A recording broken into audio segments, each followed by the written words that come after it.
Progress update for 16th and 17th September 2025. While waiting for the roofers to come and do the roof quotes, in view of the wood pile being somewhat precarious from this side, with the dry pile on the right and the wet pile on the left, I cleared a path to the back of the wood pile through here, on our boundary with bank close, clearing out the branches from this fallen tree here, which is now just an ivy covered stump. I don't know what it was still kind of clinging on to life, and it kind of stretched all the way over to here to this tree, blocking the boundary. I haven't taken the low branches off this, just in case they're important. And then with this fir tree here, I trimmed the dead and dying low branches to give me access to the rear of the wood pile here. And I've already loaded it up with another triangle's worth of horse chestnut taken from the back garden. And I've also been piling more of the smaller diameter stuff on top from this side, and cut branches away from these two conifers as well. So I've got much better access there now.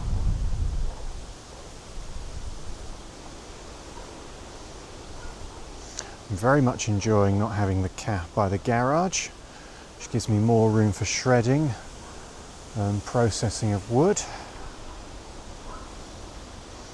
I've built a little, not built, but started a new metal scrap store around here with the wheelbarrow, met posts, the roadworks sign, and the Husqvarna, which I'm more tempted to repair now though.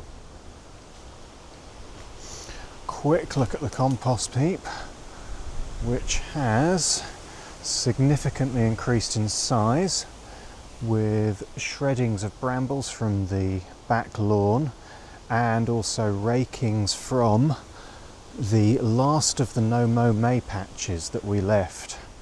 There were two, which we'll get to in a minute. Moving on to the little garden by Rebecca's summer house, which is still there. I cleared brambles again yesterday while waiting for the roofers to come round in turn.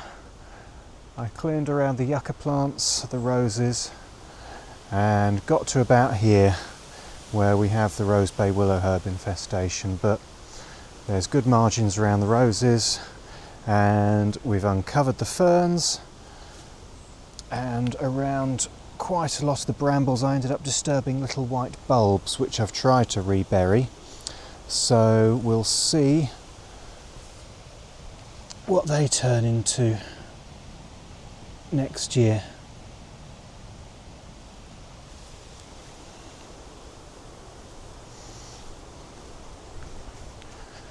All the grass was mown. And this was the large no-mow May patch, which is now mown. In fact, it was mown and raked and mown and raked and then mown and raked some more. And that eventually kind of got it short, but it's still pretty matted there. I would love to have a scarifying attachment for a ride-on mower, but that's just dreams at this point.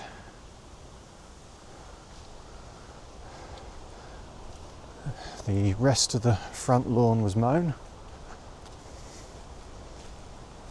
And you can still see the shadows of the no-mow May, but it's all the same length now. The rose bed and the new cherry trees are still doing well.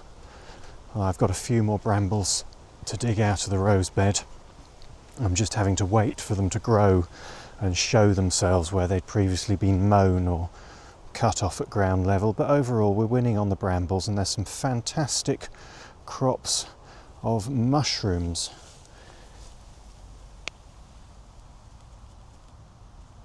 In the rose bed this time.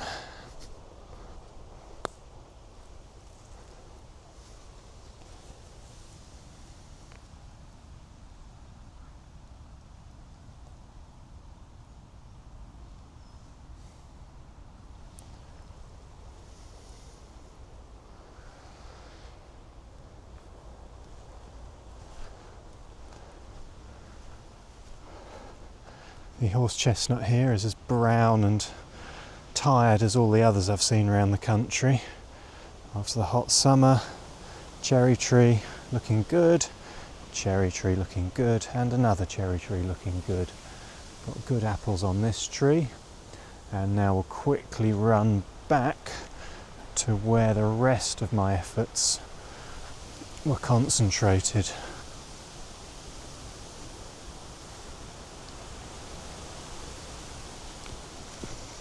I've been opening up the back lawn, continuing on from my work during the summer holidays.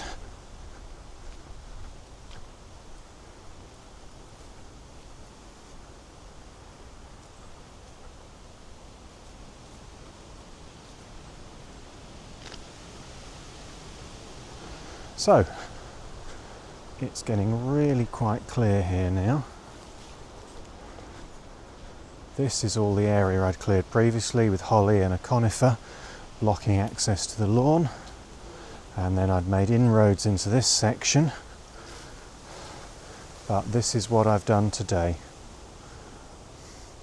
I've cut down a branch from that horse chestnut that was horizontally across the lawn, still growing, but badly damaged where it joined the trunk.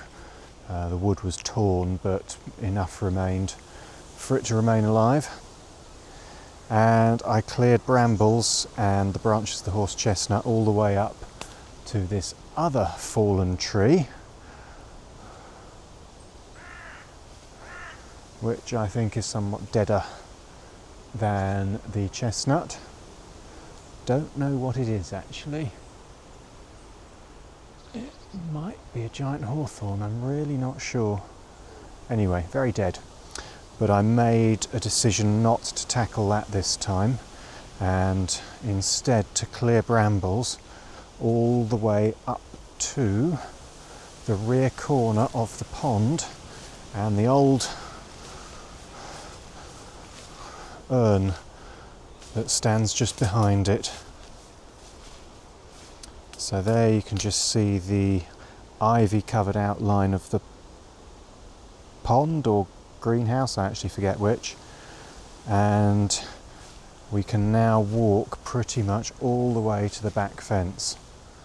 I haven't cleared there, but walking back here we get to the previous path we'd used on the way to where the tree fell down and we had to repair the fence.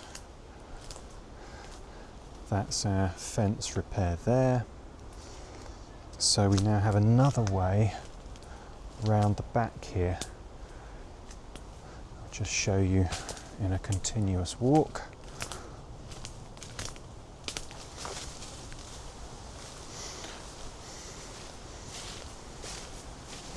And this was previously impassable.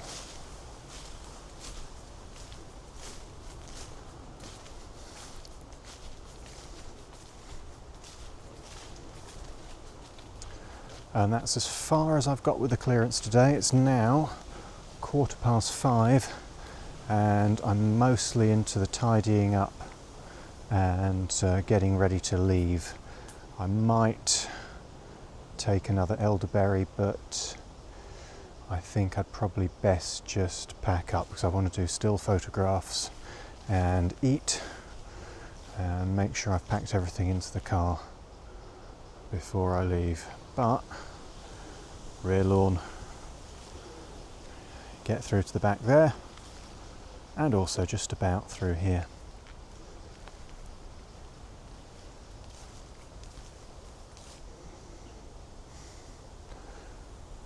So to be continued.